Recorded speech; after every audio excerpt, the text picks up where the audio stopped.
Hello guys, good morning. So, I slept for 8 hours. Ang sarap ng tulog ko. But ayan, ito talaga itsura ko, kakagising ko lang.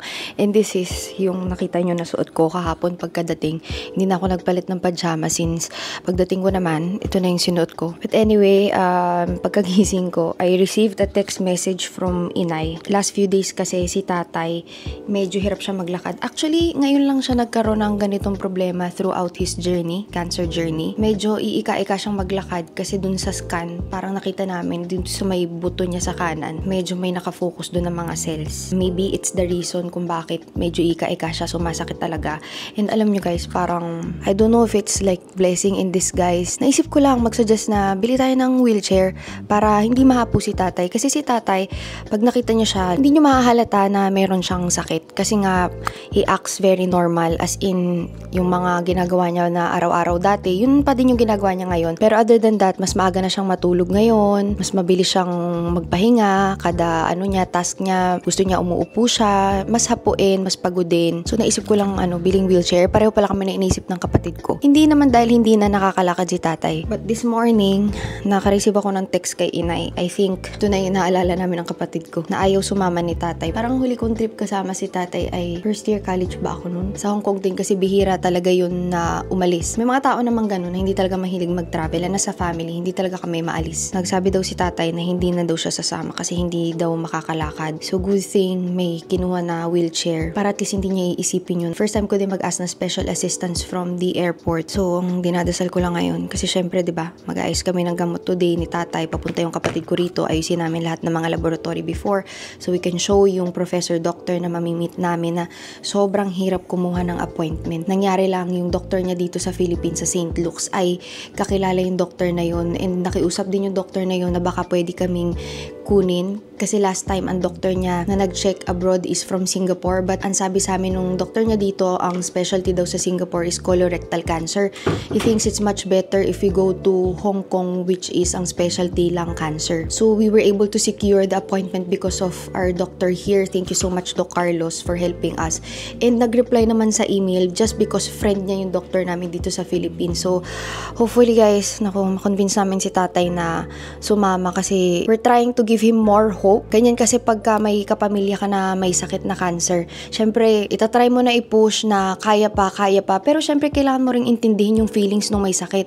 Ganyan talaga urong sulong kasi minsan may pag-asa ka, minsan nawawalan ka ng pag-asa. So tinatry namin na i-encourage siya na hindi naman maglalakad, magwi-wheelchair naman tayo, but hindi ko alam kung hanggang saan yung pwede ko ma-share dito sa vlog kasi nga baka hindi rin naman komportable si tatay na i-share ko sa inyo. Bibihira akong mag-share ng like updates. But yeah, hopefully makonvince namin siya in early this morning. Yun inaasikaso namin. Nakuha na yung clinical abstract from his doctor here that we will be bringing to Hong Kong para ipakita dun sa mag-a-assess sa kanya and magde-decide yung dalawang doctor kung anong protocol o treatment procedure yung gagawin kay tatay. Because his last treatment here, may mga areas na nag-improve, may mga areas na hindi nag-improve at nag-progress. Hindi namin alam kung dahil ba hindi ganun kasunod-sunod yung treatment dahil minsan nga hindi sinisipot ni tatay dahil nawawalan nga siya ng pag-asa. Syempre, after every treatment, hindi naman tayo yung sumasama yung pakiramdam Ang dali kasi magsabi na gawin mo yung treatment, pero pagka ikaw yung gagawa ng treatment, ikaw yung sasama yung pakiramdam, kahit pa para for you yung treatment, minsan mapapaisip ka rin siguro na parang huwag na lang kaya. Pero sometimes, kailangan lang talagang tangkihin yung sakit, pagdaanan, to get better. And lahat talaga kasama kami. Si tatay, si inay, kaming dalawang magkapatid na babae, mga asawa namin, yung mga anak namin, yung mga ate namin. Kumuha din kami na mag-aalalay sa kanya para pag gusto niya mag-wheelchair at naubusan ng battery yung wheelchair, may magtutulak. As in, we're doing everything that we can. But while waiting for my sister, kasi tinatry din niyang gawin yung mga adulting stuff niya ngayong umaga, I'm going to take a bath, film for a video para bukas, baka hindi ako makapag-vlogmas o hindi ako makapag-film. Meron akong i-upload for vlogmas para tuloy-tuloy pa rin tayo. And then mag-e-edit ako ng vlog ko kahapon kasi mas pinili ko magpahinga dahil ngayong araw is maraming gagawin. After all of that, pag nails kami ng kapatid ko, buti na lang si Ma'am Alona, pinupuntahan kami dito. Alona Nail dito yung gumagawa ng nails namin. So habang nagpapanails ako at nagpapanails yung kapatid ko, nagpapak kami ng gamit and as well as nag-aayos ng mga laboratory results ni tatay from the past few months, years, so we can bring it all.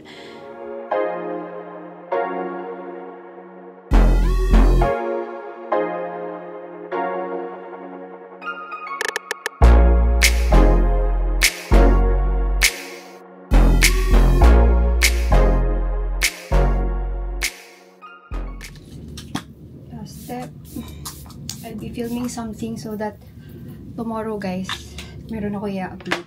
Kasi I can promise to edit real time pag nasa Hong Kong ako since nakaalalay ako sa tatay ko. Actually si Alexi nga binilhin ko na kina ate dahil medyo hirap maglakad ngayon si tatay. So yeah, yung aking attention, di ko alam kung kaya kong ibigay fully sa vlog, but I'm going to try my best to still not be absent for Vlogmas because I promise that to myself and commitment yan. So, ayan na. Tapos ko na ang aking makeup. Since hindi ko alam kung anong gagawin ko sa buhok ko, parang slick back lang yan. Gumamit lang ko yung Japanese na hair stick. Tapos, everything Arcadia. As in, everything, brows, lashes. I use hindi nga ganun kita dito sa vlog eh. I use Splendor, yung ating coral na blush for my blush today. And titingnan ko mamaya kasi minsan sa camera pagka masyadong bright yung ilaw, nawawash out, magdadagdag pa ako. But yeah, this is what I used for my main blush.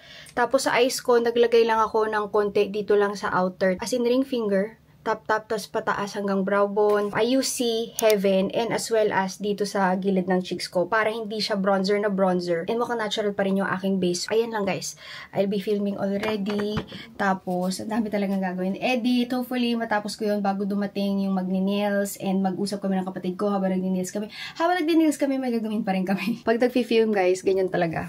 Sa pantaas ay maayos. I'm just wearing yung Mardi na shirt ko and shorts sa baba ng pambahay. Hanggang dito lang naman yung kita eh. Kami lang dito na ang katrabaho ko kasi nagfi-film ako ng video, but yan, kaya bihira ako mag-film ng sit down. You can see the effort. Mahirap kasi mabibigat yung mga gamit. Pero iba kasi talaga yung quality pag itong, kita nyo pa ba ako? Pag itong camera yung gamit namin. It's just that hindi siya pwede for everyday. Unlike before, for everyday vlogs ko lang ginagamit to. As in, ganitong kalaki, dinadala ko talaga yan. So, I really appreciate si DJI Osmo na kasama yan sa current favorites / holiday gift guide. Na-realize ko kasi, yung mga laman ng holiday gift guide na gagawin ko, eh, parang current favorites ko din. So, isang video na lang siya. Dito na lang kami nag-film. Si Alexei nandun sa kabila sa office kasi meron siyang maliit na playroom doon na talagang sinet up namin para pag nag-work kami ni Jeloy, akyat lang kami kay Alexei, meron siyang space of his own. But ganyan ang usual na setup pagka magfi-film ka ng videos. Ganyan guys ang gulo pagka meron kang fini-film.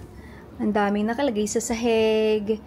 Pero ang linis sa video. So, nagsisimula na akong mag-film. Tapos, pinapakita ko tong DJI as part of the holiday gift guide or current favorites video. Kasi sobrang gamit na gamit ko talaga. Sobrang ganda ng quality niya. Up to 4K. Kahit ganitong kaliit lang siya. And, pag may hawak ka na anak, minsan magaganyan-ganyan mo talaga yung camera. But this is very stable. It's just that medyo kailangan niya ng help sa low light. Pero alam nyo, kahit sa low light, pwede pa rin naman kahit papano. Kasi regular vlogs lang naman. Diyos ko, bakit ngayon pa naglolo ko tong camera? Actually, ngayon lang eh. Kasi, tinanong ko dun sa team ko, I was using kanina yung, ano ba ang tawag dito? Yung dummy na continuous yung power supply dito sa camera. So, akala ko, that was the problem. So, nag-change ako to batteries. Pero nag-overheat pa rin siya. So, tigil ako ng tigil kung kailan pa nagmamadali ako. Kasi mamaya, in 2 hours, nandito na yung magni-nails and I still have to do so many things. Mamayang gabi na nga lang ako magpapak. So, since tigil-tigil ako, nag-check ako ng aking IG. And may nagtatanong kung paano ko daw ginawa tong buhok ko. Tinali ko lang talaga siya kasi ang hirap mag-style ng buhok. So, pag nagmamadali ako, one of the like slickest things that I can do is slick bun. But I just use yung ililink ko dito sa video. It's yung Japanese na kilala na stick. But technique to do this is kung okay lang sa'yo na basa yung buhok mo, itatali. Ako kasi wala naman akong problema. Iba daw bumabaho or what. As long as hindi siguro araw-araw. Habang basa yan, of course, I comb properly. Maglalagay na ako nung stick. Pag nalagyan ko siya from here to here, yan, saka ko itatali. So, natutunan ko sa ka-workmate ko na kailangan mo muna siyang itali. Tapos, habang nakatali na siya, you put more hair stick sa buhok mo. Tapos, habang nakatali nga siya na ganun, saka mo gamitan ng fine tooth comb. Tapos, i-remove mo yung pagkakatali mo, tapos saka mo uli itali. And then, now, you can do the fine combing, yung pinaka-last na combing. So, you can create yung ganyang kaslik na buhok. But the easiest way for me is to do this while my hair is wet. Pero kaya din naman, na-try ko na ng tuyo yung buhok ko, mas madali lang talaga if basa. Wale, ayaw na talaga akong pag-recordin. Nung nandun ako sa part ni Alexei, biglang wala na. Ay, ito, pwede na uli. Alok, ayan. But that is it for this video. OMG, buti na lang ulit ako mag-record kasi super nag-overheat guys ang aking camera. Ngayon lang nangyari to.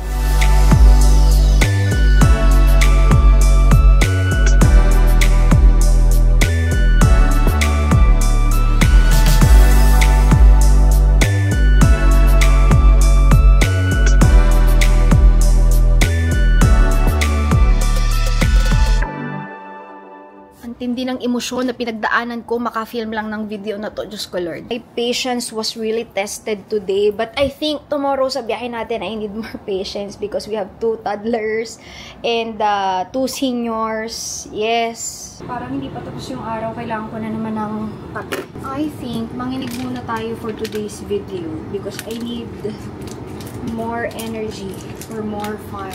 So, nandiyan na yung mga katrabaho ko. Sila na kukuha ng mga gadgets because I still need to do something. Uy, na-miss kita. Hindi pa kita nakuhog simula morning, baby. Saan nakita yung passport? Doon mismo, ate. Sa? Pinasabi ni Nanay Hitting Bag.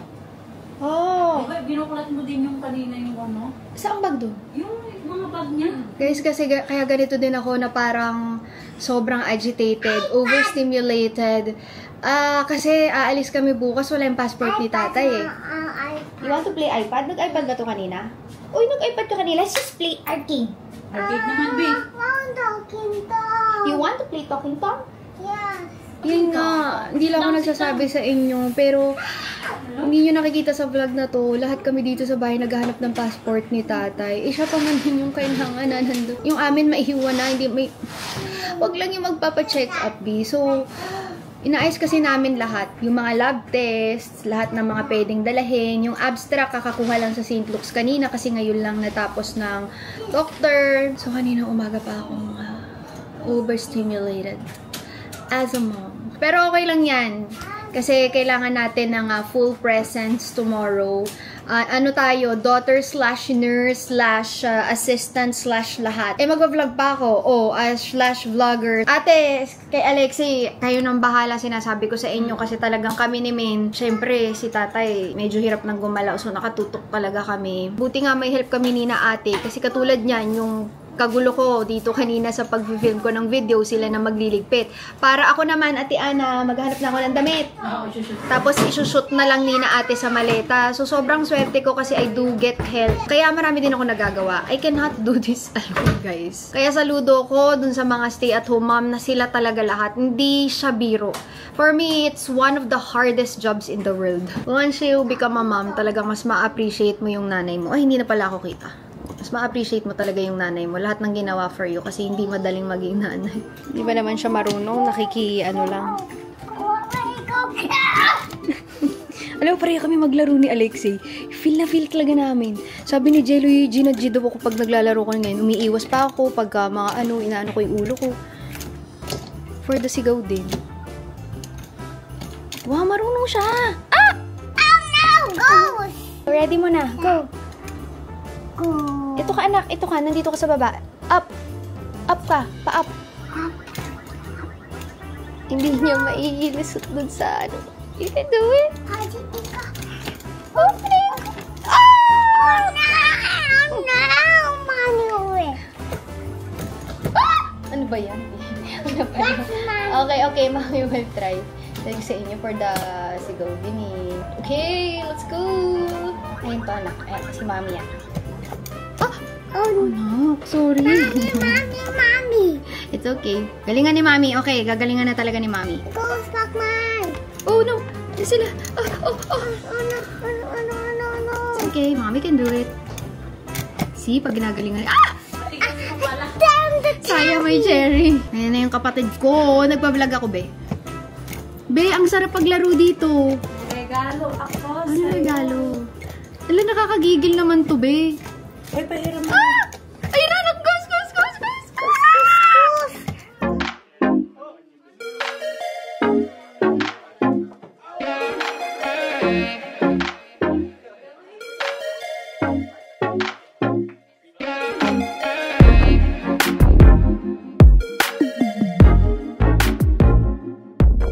Okay guys, so ito ang before. Pero, ang gagawin ni ate ay kulay red. Wait lang, kita nyo ba? Ayan siya.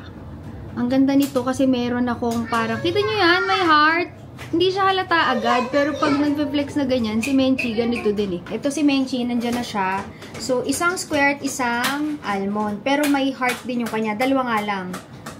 Isa dyan, at saka isa dun sa ring finger. Ay, bagay ba sa akin yan, be? Ay, ang bagay.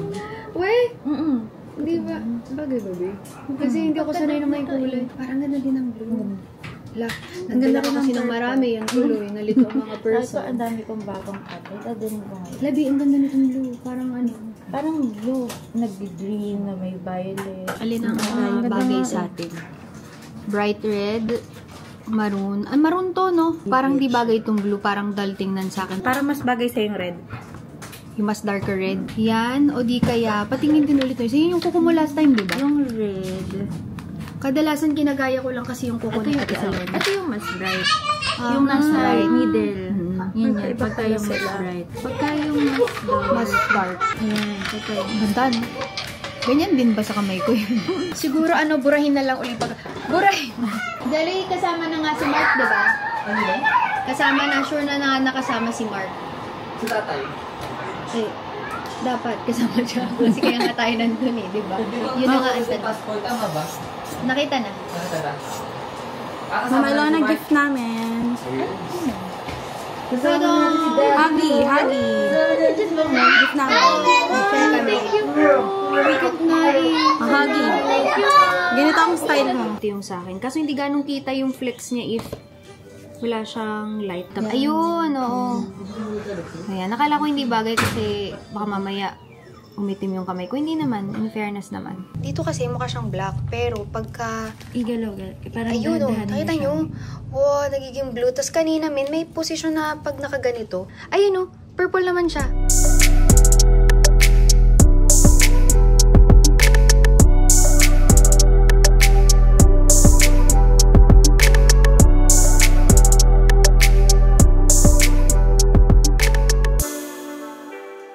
Okay guys, naghugas lang ako ng kamay ko after ng nails and then nag-lotion kasi sobrang dry talaga niya.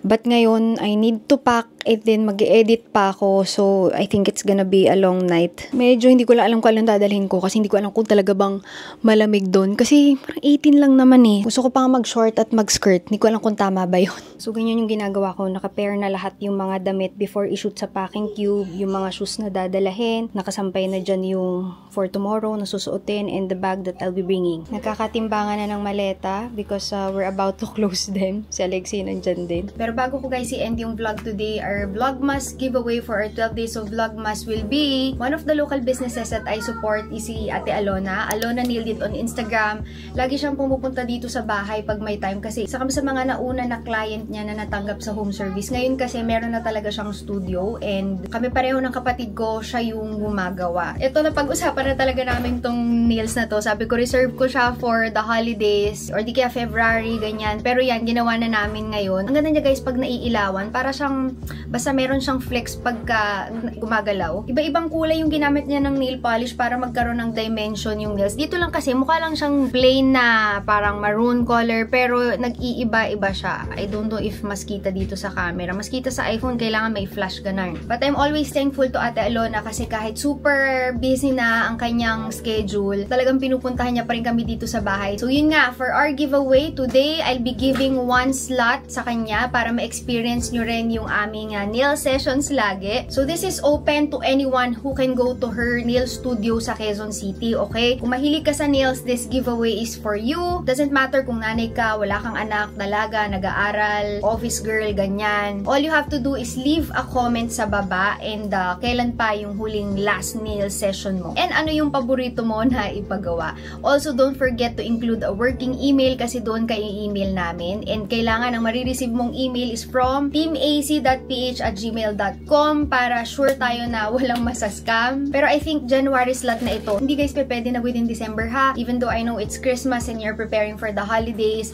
Kasi for sure, hectic na talaga ang schedule niya. So, sisingit tayo sa January guys. That is it guys. I think I need to end this vlog. Hindi ko alam kung may laman ba tong vlog na to. Masyado maikli. But this is what I can do today para mapagkasya lahat ng oras ko for the tasks. See you tomorrow at the airport or baka pagdating na ng Hong Kong, let's see if I can still vlog habang nag-check-in. Kasi yun yung parang for me, doon ako na-anxious sa check-in process since we have yun nga, 2 toddlers, 2 seniors. Maraming salamat guys sa panonood and see you on our next videos with the Kai family. Bye-bye!